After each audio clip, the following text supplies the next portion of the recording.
Hadi.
Gandhidham કચ્છથી દાસ અશોક મહેશ્વરી સદગુરુ પૂજ્ય મોરારી બાપુના જય સિયારામ, જય લખદર.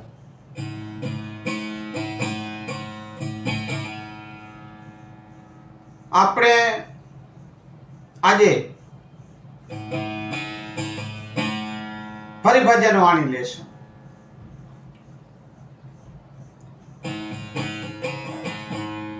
એ વાણીમાં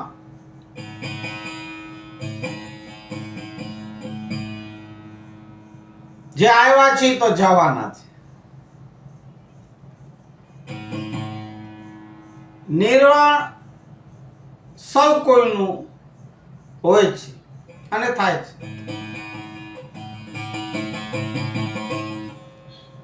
આપણે એક માથાવાળા માનવી આટલા અભિમાનમાં છકીને ફરી રહ્યા છીએ, અહંકારમાં હું જ છું. એવા ઘણા છે. એમાં આપણા દેશનો એક વડો પણ છે. બહુ અહંકાર, બહુ અહંકાર. એ ભૂલી જાય છે એવા લોકો કે ઓલો લંકાનો 10 માથાવાળો રાવણ એ પણ લંકાની ભૂમિમાં રોડાઈ ગયો છે. આપણે તો એક માથાના માનવી, શું અહંકાર કરવો? માટે ચેતી જાઓ. અહંકાર ને અભિમાનથી મુક્ત થાઓ.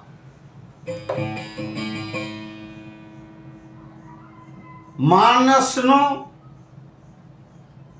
વિનાશનો છે જો માર્ગ હોય તો અહંકાર અને અભિમાન. સંતો કહી ગયા છે વાણીમાં, અહંકાર મૂકો. તમે આજે શરીરથી જે આટલું બધું અહંકાર અભિમાન કરી રહ્યા છો એ તો છે જ નહીં. એ તો 5 તત્વોનું પૂતળું, માટીનો ઢેફો છે ને. તો એકવાર પડી જવાનું છે અને બળી જવાનું છે. ઘણા દાટી દે છે, માટી ભેગા માટી થાય છે.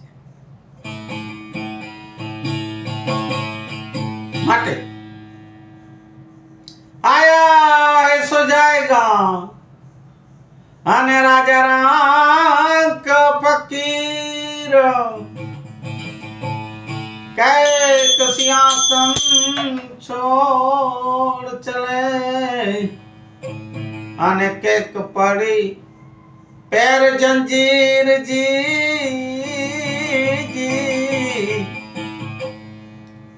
एक पैर पड़ी કચ્છના મેકરણ, કચ્છના કબીર દાદા મેકરણ કે છે, એકડા હાલ્યા ને બ્યા હલંતા આને ત્ર્યા ભરીએ વેઠા બાર. હે દાડો મેકરણ છે એ પાબ્યોન જી એ લગાર જી એ પાપી ઉનકે લગા.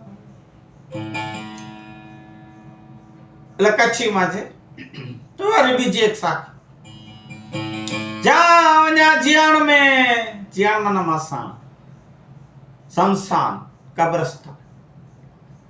જાવના જીયાણ में त करिया सगे वाले के सडो ए ત્રડી ને મોસે પણ એ હોન જો હોકારો ન દેનો એ હડજી એ જીઓ અલખ તારા નામ. પહેલી સાખી. ટેકડા હાલ્યા ને બે હાલન થાય. એક ગયા બીજા જવા તૈયાર બેઠા છે. ત્યાં ભરીએ બેઠા પાર બિલકુલ તૈયારીમાં બેઠા છે ઘણા. ત્યારે મેકરણ કે છે આપણે પણ એની લગાર મને એની પાછળ પાછળ તૈયાર છે બેઠા છે. જાવું જ છે ને ભાઈ. તો હા જાવું નક્કી છે. જન્મ છે તો મરણ નક્કી જ છે. જૈન મુનિ એક વક્તવ્યમાં કીધું કે આપણે મરણને શરણ નથી થતા માટે આટલા ફૂલ્યા ફાલ્યા ફરી રહ્યા છીએ. મરણ ભૂલી જઈએ છીએ.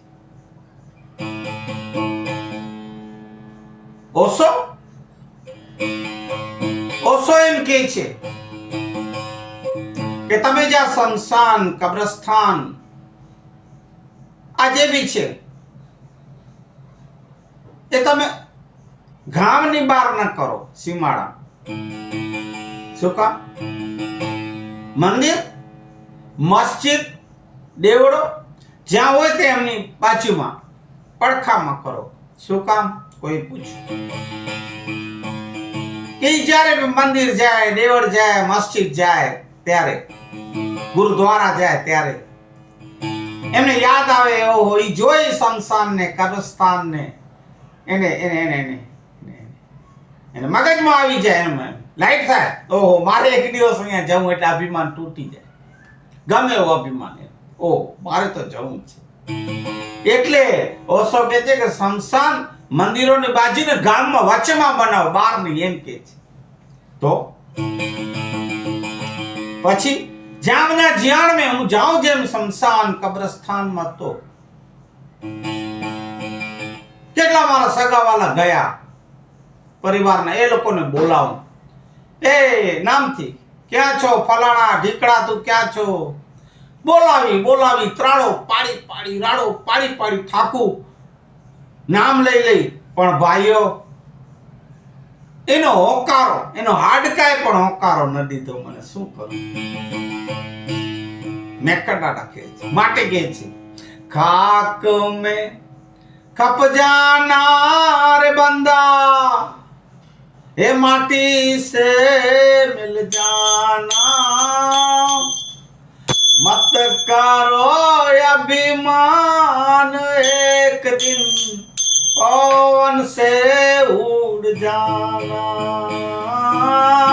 माटी से मिल जाना. मारा दामोदर बापू मारा पिताश्री कहता કે ઘણા કારણ કે આ ભજનમાં પહેલે એવું ગવાય છે પહેલેથી થોડા કરો અભિમાન. બાપુશ્રી ના પાડે થોડા શું કામ? થોડો કપડ શું કામ? મત કરો અભિમાન તો કરો છે નહીં મત કરો એમ બોલવાનું. મત કરો હવે જે ગાતા હોય એને કહી દો મત કરો અભિમાન બોલવાનું. મત કરો ને અભિમાન એક દિન એ પવન સે ઉડ જાના માટી સે મિલી જા. પછી माटी चून चून मैल बनाया मूर्खों के घर मेरा नागर मेरा नागर तेरा ए चिड़िया रे न बसेरा। खाक में खप जाना रे बंदा, ए माटी से मिल जाना। मत करो अभिमान, एक दिन पवन से उड़ जाना। ए जी माटी से मिल जाना। પછી શું કે છે? સોના રે પેરો સોના રે પેરો, રૂપા રે પેરો, પેરો પેરો હીર લાયા છા। એ વારે વારે મોતીડા પેરો, તોય મહારાણ કેરિયા સા। વારે વારે મોતીડા પેરો, એ તોય મહારાણ કેરિયા सा। खाक में खप जाना रे बंदा, माटी से मिल जाना। अरे मत करो अभिमान, एक दिन पवन से उड़ जाना। माटी से मिल जाना। શું સંતો વાણી કહી ગયા છે સુતેલાઓને જગાડવા માટે। અભિમાનમાં છકી જાનારાઓ, છલકી જાનારાઓ, ઉડનારાઓ આકાશ એવાને કે કહી ગયા છે। હે બાળુડા, હે માનવ, તો આખર માટીમાં માટી થઈ જઈશ ને પવનથી ઉડી જઈશ। એને દાટો તોય પણ માટી થવાનું, એને બાળી નાખો તોય પણ માટી થવાનું। વાની થઈ ઉડી જાય, ઉડી જઈશ। 50, 60, 100 કિલોનો માણસ જોઈને બાળે છે, અગ્નિ સંસ્કાર આપે તો ભાઈઓ કિલો 2 કિલો માંડ રહે છે। એ તો તું છો શું? વિચાર તો કર, તું છો શું? આટલો ઢગલો કિલો 2 કિલો માંડ હશે, અંદાજ કહું છું। હા, આપણે ક્યાં આવે ત્યાં તોલા તાકડી લઈને તોડવા જઈએ કે હા કેટલો રહ્યો। અરે તોય છક્કો, તોય અભિમાન, હું જ છું। એલા તું શું છો? તું શું છો શું? એટલે વિચાર તો કર।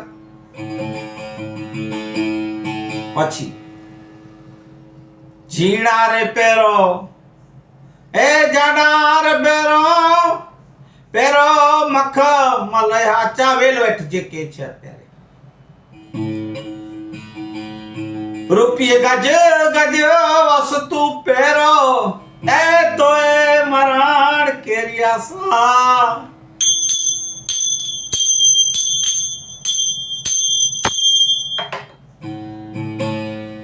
ઝીણા પહેરો, જાડા પહેરો, પહેરો મખમલ હાથ।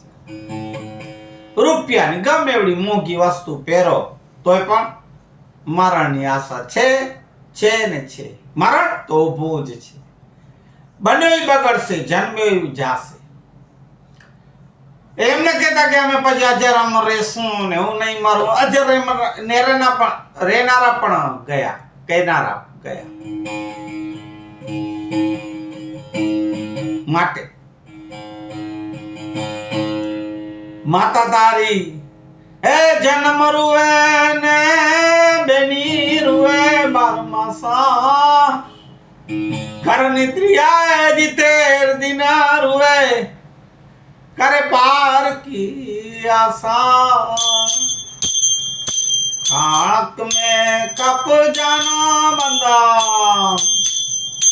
ए जी माटी से मिल जाना। अरे मत करो ने अभिमान, एक दिन पवन से उड़ जाना।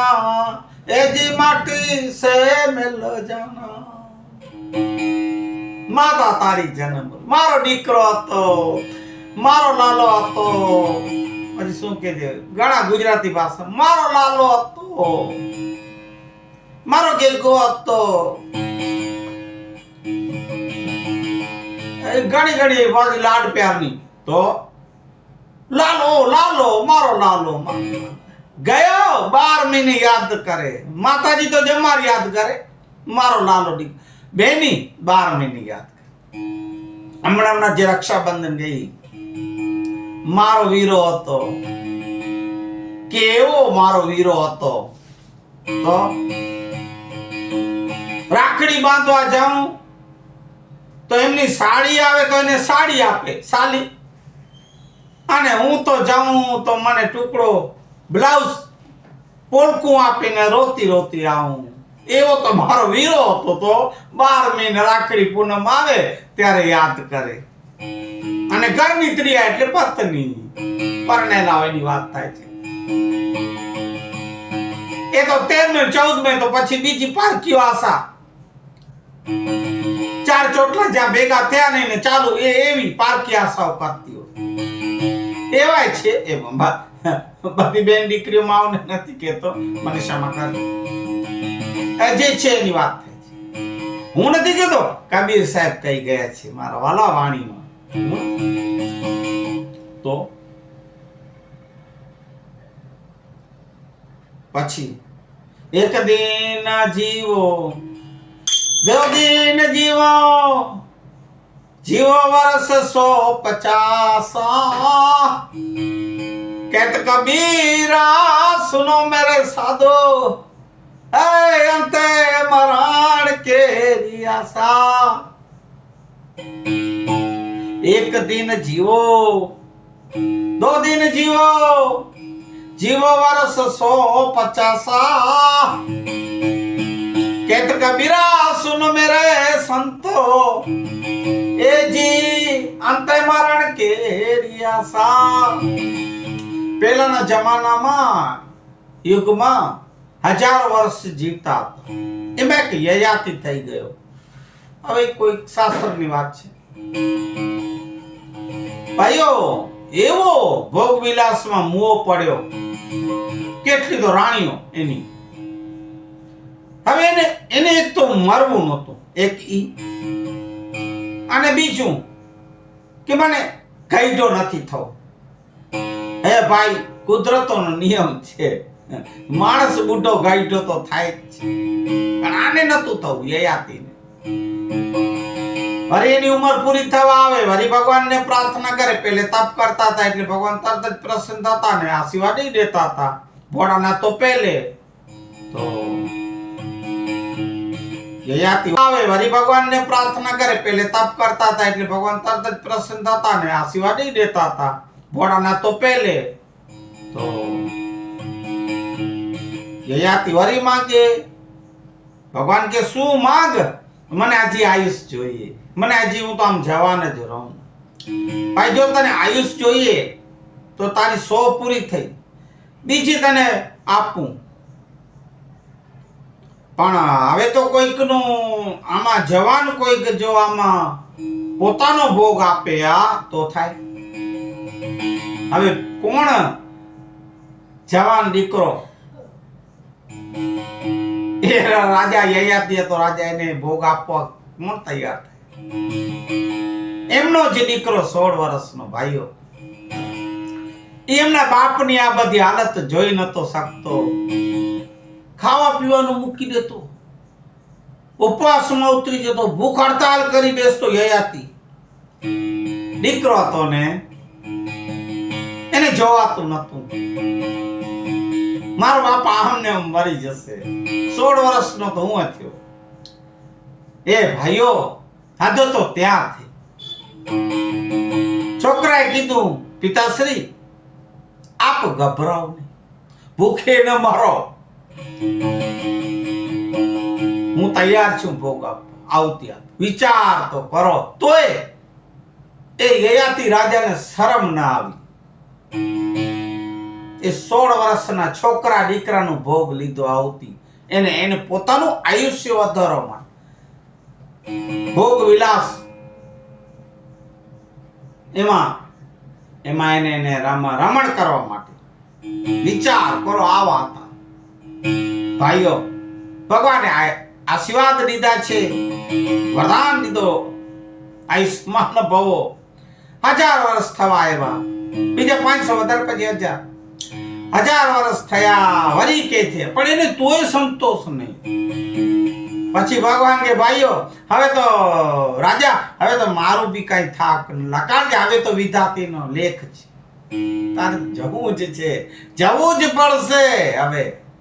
હવે મારા હાથમાં નથી.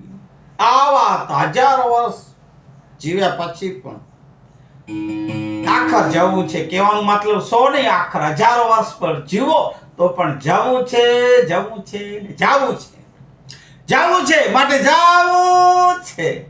નિર્વાણી આદમાની કરી લોને ઓળખાણી રામ. અરે ચેતન હારા તમે ચેતી ચાલો ભાઈ, જાવું છે નિર્વાણી, નિર્વાણી. આખર જવું છે, જે મેં પહેલે કીધું, નિર્વાણ.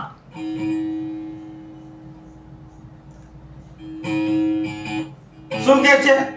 આ શરીર તું નથી, આ માટીનો ઢેફો તું નથી, તું જે છો એને ઓળખ. વાણી શું કે છે? જાવું છે નિર્વાણ.